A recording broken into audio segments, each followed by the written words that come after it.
Télé Djibouti dans cette nouvelle édition de votre journal de 15 h. Au sommaire de l'actualité. Le ministère de l'Éducation nationale a lancé ce matin les travaux d'un atelier de réflexion sur la formation continue de 3 jours. C'était au Palais du Peuple. Vous entendrez le ministre de l'Éducation nationale et le Premier ministre dans ce journal. Et aux États-Unis, un résumé du rapport du procureur Robert Mueller indique qu'il n'y a pas de preuve de collision entre la Russie et l'équipe de campagne de Trump. Nous sommes le lundi 25 mars 2019. Bonjour et merci de nous accueillir chez vous. Sous le haut patronage du Premier ministre, le ministère de l'Éducation nationale a organisé aujourd'hui un atelier de réflexion sur la formation continue au Palais du Peuple. Cet atelier va durer du 25 au 27 mars. Les travaux de cette rencontre ont porté donc sur des questions comme les évolutions perpétuelles des besoins du corps enseignant, les contenus de la formation et les innovations liées aux besoins du marché du travail. La cérémonie d'ouverture s'est déroulée ce matin en présence du Premier ministre Abdelkader Kamel Mohamed, le ministre de l'Éducation nationale Moustapha Mohamed Mahmoud et de plusieurs membres du gouvernement. Les partenaires de l'éducation nationale, les hauts cadres et responsables du MENFOP et l'ensemble de la communauté éducative ont participé à cette rencontre. Ces 3 journées de réflexion devront concourir à l'atteinte des objectifs du projet transformateur du système éducatif à travers une nouvelle politique de formation continue, le renforcement de capacités et la professionnalisation des personnels bénéficiaires. Cette formation continue contribuera à l'amélioration des méthodes d'enseignement à la faveur des pratiques innovantes, de l'emploi de nouveaux outils didactiques et de nouvelles méthodes pédagogiques. Le ministre de l'Éducation nationale, Moustapha Mohamed Mahmoud, a mis l'accent sur l'intérêt de cet atelier de réflexion qui est destiné, a-t-il dit, à définir les contours de la formation continue, aussi bien dans ses contenus, ses finalités et ses objectifs, mais aussi dans son statut et sa stratégie de mise en œuvre. Écoutons le ministre de l'Éducation nationale. Monsieur le Premier ministre, votre présence distinguée parmi nous ce matin ne nous surprend guère, car elle traduit tout simplement votre intérêt et l'intérêt du gouvernement tout entier pour la question de l'éducation nationale. Merci de marquer très clairement la volonté du gouvernement d'édifier un système éducatif de qualité, performant et accessible à tous, conformément à la vision de son Excellence, le Président de la République, M. Ismaël Omar Guelleh. Je ne doute pas que la présence de toutes les participantes et participants de cet atelier soit un signe probant de l'importance que vous attachez à la problématique de la gestion concertée de notre système éducatif. De même, je suis heureux de saluer nos partenaires techniques et financiers dont la présence à nos côtés constitue un stimulant formidable pour la mise en œuvre de notre politique éducative nationale. La mise en œuvre des dispositifs de formation multidimensionnels avec l'introduction des technologies de l'information et de la communication pour l'éducation peut garantir, donc, dans les contextes djiboutiens, marqués donc par une grande hétérogénéité des profils recrutés, une hétérogénéité également des approches d'apprentissage. Dès lors, la nécessité des choix politiques clairs dans le domaine de la formation continue des personnels est apparue indispensable, mais aussi nécessite pour réaffirmer un certain nombre des principes fondateurs de notre école inclusive des qualités dans celui qui place l'enseignant au cœur du système. Pour sa part, le Premier ministre Abdelkader Kamel Mohamed a souligné l'importance accordée par le Président de la République Ismaël Omar Guelleh aux ressources humaines qui sont les premières richesses nationales à valoriser.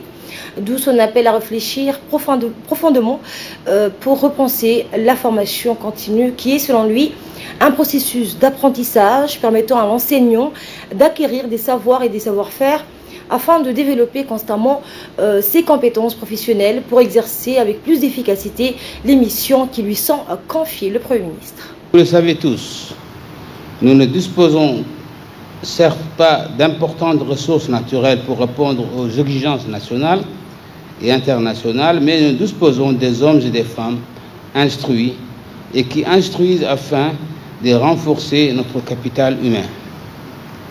À juste titre, le chef de l'État n'a cessé de porter toute son attention sur la formation des hommes et des femmes.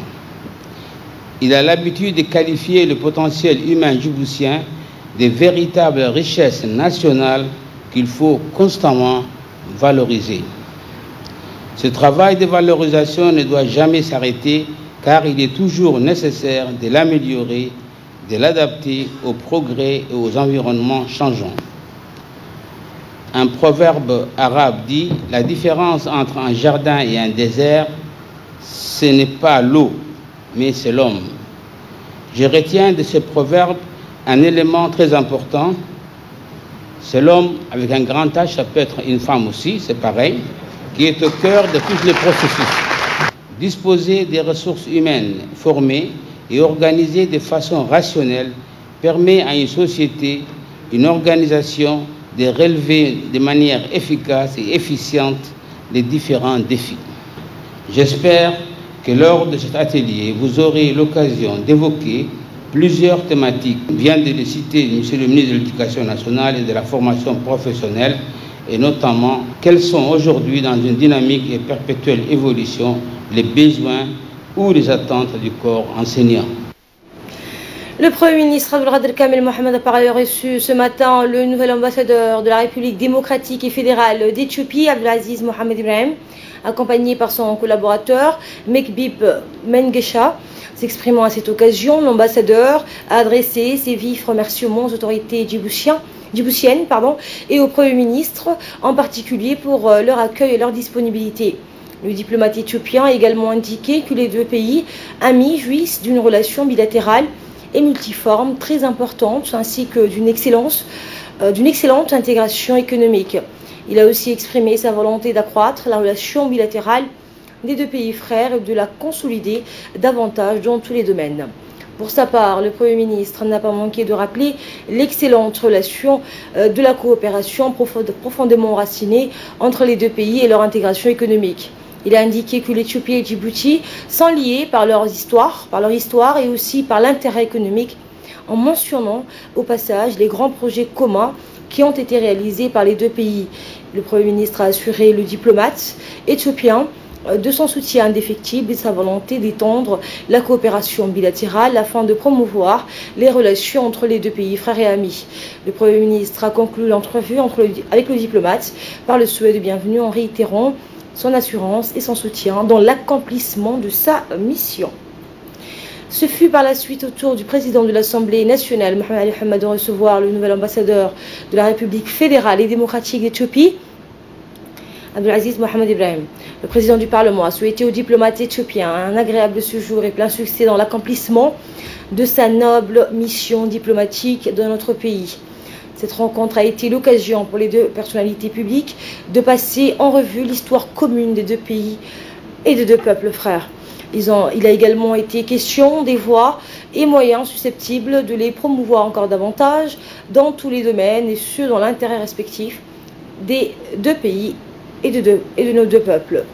Eh bien, le président de l'Assemblée nationale n'a pas manqué de souligner que le renforcement des relations entre les deux institutions représentatives des peuples, en l'occurrence l'Assemblée nationale. Mohamed Ali Hamad a ensuite mis en exergue l'exemplarité de l'intégration économique de deux pays frères avec la finalisation d'un grand nombre de projets d'envergure, d'intérêt commun pour les deux pays, et ceux en cours de réalisation qui vont sans nul doute améliorer les conditions de vie des populations djiboutiennes et éthiopiennes.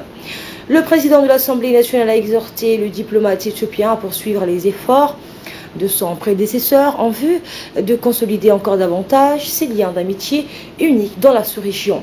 Au cours de cette audience, l'ambassadeur a d'abord adressé des vifs remerciements auprès du président Mohamed Ali Hamad pour l'accueil chaleureux qui lui est réservé dans les locaux de l'Assemblée nationale, tout en donc rappelant les valeurs partagées par les deux peuples. Frère, il a salué l'excellence et la qualité des liens d'amitié et de coopération existants entre nos deux pays, qu'il a qualifié d'uniques, en promettant de travailler dans le sens de plus de consolidation de ces relations. Le diplomate éthiopien a appelé de ses voeux la tenue des rencontres régulières entre les parlementaires des deux pays, se rencontrer régulièrement en vue d'apporter leur contribution dans le cadre de l'accélération du processus d'intégration régionale. Dans le reste de l'actualité, le ministre de l'Énergie chargé des ressources naturelles, Yonis Ali Guédi, a présidé hier l'ouverture d'un atelier de 2 jours au Palais du Peuple sur la présentation et validation de la feuille de route et des stratégies du secteur de l'énergie. Différents acteurs du secteur privé et public ont participé à cet atelier, notamment l'électricité de Djibouti, une délégation du Centre régional des énergies renouvelables et de l'efficacité énergétique des pays arabes, le PNUD.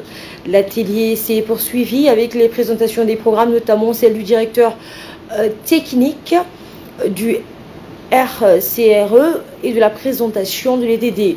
Cette dernière, s'étayait sur 4 volets, à savoir la production, le transport, la distribution et une dernière sur le département informatique de l'EDD.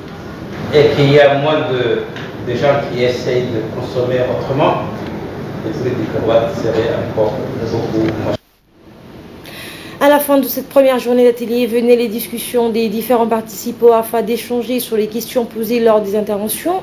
Les discussions ont repris aujourd'hui avec les stratégies mises en place pour l'électrification rurale, la maîtrise de l'énergie et la géothermie. Le ministre de l'Énergie a souhaité la bienvenue aux différents acteurs. Ensuite, il a remercié les partenaires du ministère de l'Énergie, notamment l'Union européenne, l'Agence française pour le développement et le PNUD pour l'élaboration et le développement de la stratégie du secteur de l'énergie. Nous l'écoutons.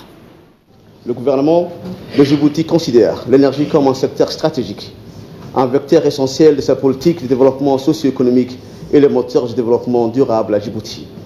En outre, Djibouti compte sur le développement de ce potentiel en énergie renouvelable, notamment la géothermie, le solaire et l'éolien. Cette énergie inépuisable, nous en avons besoin pour transformer la République de Djibouti en pays émergent capable de fournir de l'électricité moins chère à toutes les Djiboutiennes et tous les Djiboutiens, aux investisseurs ainsi qu'au secteur public et privé dans un avenir proche. Pour atteindre ces objectifs, mon ministère, le ministère de l'Énergie chargé des ressources naturelles, a mis en place des stratégies harmonisées pour le développement du secteur de l'énergie. Ces stratégies ne sont pas une prescription excessive d'intervention, mais plutôt un cadre de programmation pour la mise en œuvre d'activités à moyen et à long terme nécessaires pour jeter les bases solides des investissements énergétiques des secteurs publics et privés à Djibouti. Elle vise à accroître les investissements du secteur privé dans l'énergie, à accélérer les réformes politiques et institutionnelles et créer un environnement propice pour que le secteur privé puisse investir à Djibouti. Elle vise également à intégrer dans les interventions visant à atténuer les effets de la sécheresse, à améliorer l'accès à l'eau, la sécurité alimentaire, la santé, mais aussi l'éducation. Ces cadres stratégiques devraient accélérer la réalisation de l'objectif consistant à utiliser 100% de l'énergie provenant de sources d'énergie renouvelables locales, principalement le solaire, l'éolien et la géothermie, pour compléter les importations d'hydroélectrique en provenance d'Éthiopie. Ces stratégies complètent les efforts du gouvernement, du secteur privé, des partenaires du développement locaux et internationaux et de la société civile pour mettre en œuvre des initiatives en faveur de l'énergie durable. Ces initiatives permettront d'améliorer l'autosuffisance en matière de production énergétique et éventuellement exporter vers les pays voisins à l'avenir. En plus d'aide à la mise en œuvre de la vision 2035, il s'agit également d'un outil utile pour les partenaires de développement impliqués dans la localisation et la mise en œuvre des objectifs de développement à l'horizon 2030. Mesdames et messieurs, nous devons nous donner les moyens pour assurer l'avenir des énergies renouvelables et donc de notre avenir à tous. La représentante du programme des Nations Unies pour le développement PNUD à Djibouti, Fatima Farouk Al-Cher, a quant à elle exprimé sa satisfaction de participer à cet atelier qui constitue la première étape de la feuille de route établie par le ministère de l'Énergie et des Ressources naturelles de Djibouti. Selon la représentante du PNUD, cet atelier vise à concrétiser la vision de Djibouti à l'horizon 2035 en matière de développement durable et d'énergie pour tous, a ajouté Fatima Farouk Al-Sher. Elle a également rappelé que cet atelier constitue une opportunité importante pour discuter de plusieurs sujets, donc notamment des moyens d'améliorer l'accès à l'énergie et de la fournir à tous au meilleur prix. Elle a enfin salué les efforts déployés par le gouvernement pour réaliser la vision du président de la République sur la fourniture d'énergie durable à tous les segments de la société. Le secrétaire d'État à la jeunesse et au sport, Hassan Mohamed Kamil, a reçu ce matin une délégation de la fédération djiboutienne d'handisport. Le président de la fédération, Ali Mohamed Ali, du médecin lieutenant-colonel de la gendarmerie nationale, de l'entraîneur Zakaria Hussein et des athlètes Filsan Nouri et Ali Mohamed, en présence de ses proches collaborateurs. Ainsi, cette délégation avait participé, on le rappelle, à la 15e édition des Jeux olympiques spéciaux d'été 2019 qui se sont déroulés à Abu Dhabi du 14 au 21 mars, compétition au cours de laquelle notre pays a remporté des médailles. En effet, Filsan Nour a remporté une médaille d'argent et Ali Mohamed a remporté quant à lui une médaille de bronze. Le président de la fédération a tenu à remercier le secrétaire d'État pour l'accueil et a évoqué avec lui les conditions et déroulement des Jeux qui leur a permis de réaliser ces performances. Il a également soumis aux responsables étatiques les besoins de la fédération de participer aux Jeux de Tokyo en 2020. Pour sa part, le secrétaire d'État a félicité les athlètes pour leurs résultats et a promis de leur apporter tout son soutien. Bureau à l'aéroport. Et nous remercions aussi également le comité olympique qui nous a accueillis aussi à l'aéroport. Après tous ces remerciements, nous avons eu aussi l'occasion de discuter avec le ministre de beaucoup de programmes en faveur des personnes à besoins spéciaux, que l'handisport va être excellé, Inch'Allah, dans les jours à venir. Nous avons honoré notre pays. Et nous attendons aussi beaucoup d'honneur de la part du secrétariat d'État à la jeunesse et sport. Et il nous a promis aussi qu'il y aura des locaux au sein même du Stade Ouled, beaucoup de bonnes choses, de formation de formateurs, pour que ces handicapés, ces jeunes athlètes à besoins spéciaux, qui ont eu la place sur le podium internationaux, soient aussi gratifiés. Dans le reste de l'actualité, le secteur privé et la société civile ont été conviés à débattre sur les programmes, les politiques, les procédures, les opportunités de financement du FEM, donc le Fonds mondial de l'environnement. C'est à l'occasion d'un atelier clôturé ce week-end et organisé par le ministère de l'Environnement dans le cadre de la coordination nationale sur les questions environnementales que cette rencontre a eu lieu cette semaine au Palais du Peuple. Cet atelier de concertation et de sensibilisation sur le dialogue national a été l'occasion pour les participants d'échanger des informations sur les actions stratégiques entreprises par le Fonds de l'environnement mondial. Et bien sur les enjeux également de protection de l'environnement mondial et sur les priorités stratégiques du pays. L'atelier était présidé par Dini Abdallah Omar, secrétaire général du ministère de l'Environnement, en présence de la représentante résidente du PNUD à Djibouti, du représentant du Fonds Environnement Mondial, ainsi que des autorités régionales, des hauts représentants de l'administration et des représentants de la société civile. Donc, le représentant du Fonds de l'Environnement Mondial a précisé que cet atelier permettra une meilleure sensibilisation des acteurs clés publics et privés sur les questions environnementales.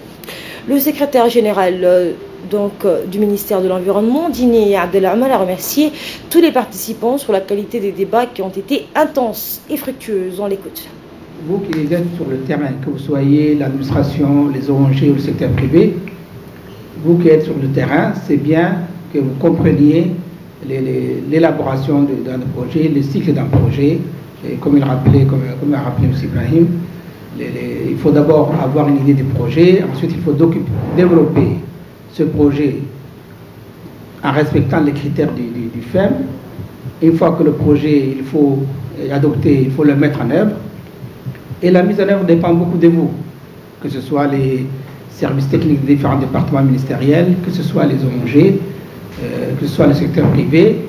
La mise en œuvre du projet dépend beaucoup des acteurs de terrain que vous êtes.